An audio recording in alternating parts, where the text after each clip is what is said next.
All right, Sunday, 6 p.m. Here's your market open price. 6,002.11. Interesting. 11. Pillars. Okay.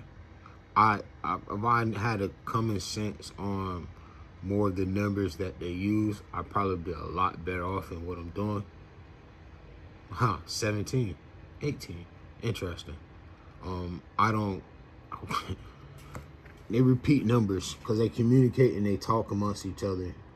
They probably Xing myself out right now. Excommunication. They might just go ahead and bill me and say, this guy right here, he can never be one of us. He talk too much. Well, I'm trying to figure y'all out just because I lost so much. Which I don't even see how, but oh well, whatever.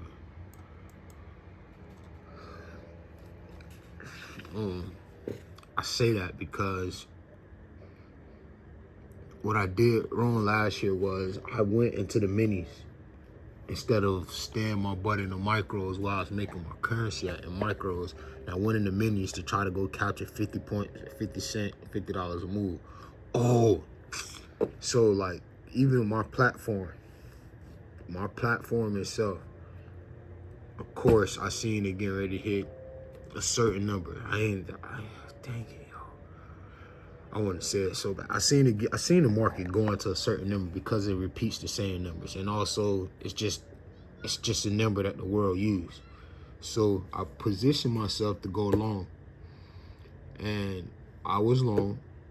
And that same 5 seconds, the market shot past my order. Hold on. My broker wouldn't even allow me to move my position up. My broker kept me in my position. Wouldn't even allow me to capitalize on my profits. And then the market dropped 2 points behind the number that I was. And that day, I mean, that's in the rolling. That was a snowball effect day for me. And it happens numerous times. And I actually wanted to leave my broker.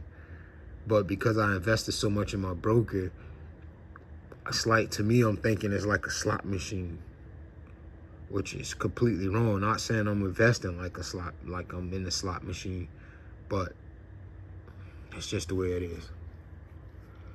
I have loyalty. That's what it is. I'm always loyal, even though I probably should have went to a different broker, especially after all the broker mishaps. But that's neither here, neither there. Some of the stuff I blame on me. The reason why I blame it on me, because what happened is I did not set a stop limit order. So what I do is I end up trailing my positions with a stop loss, but I ain't have a profit target. So the market it didn't honor me, and it didn't allow me to move my stop loss off. It froze. I don't believe I was talking like this, and I'm saying this because I'm very upset. And I had called my broker same day expressing my frustration.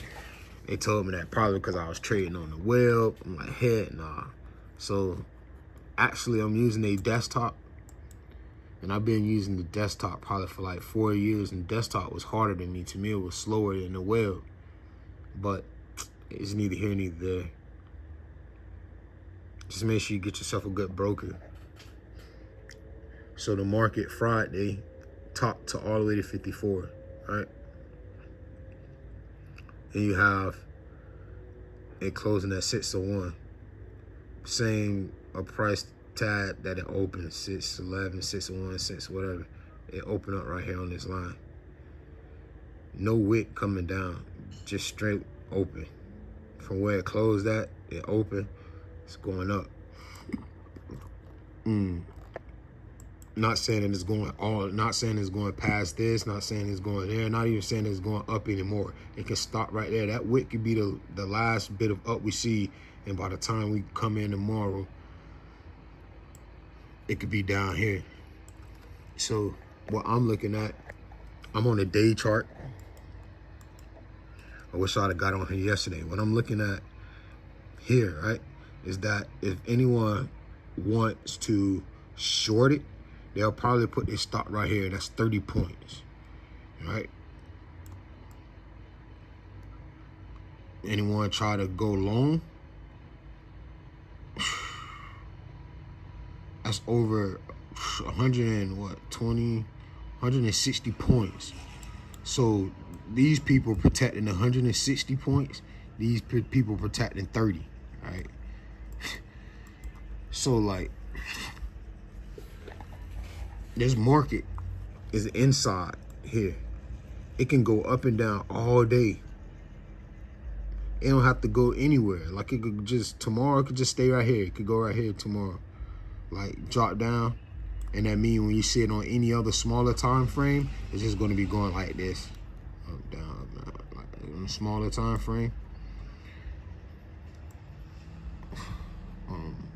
With this being such a strong presence right here, if you would have came in at 6 and bought, then you probably would have been able to at least take a stop loss up, at least be in profit and let the market do whatever it does. But because we ain't getting we're not in a position by 6, the market can potentially go anywhere. But it must go up or down or either sideways. Sideways is flat. Because this inside bar is so huge, this inside bar, this is an outside bar. And it's an outside 3 that encompasses this whole 1. So most people say that it's going to be a strong buy because they see that this pressure here, this big old wick on the bottom, the market open, oh, I can't tell you where the market opened on Friday because it doesn't indicate unless here. Yes, here. This is where it opened up Friday. And it sold off all the way down here. And then it came back up. 661 to 5864. About 200 points.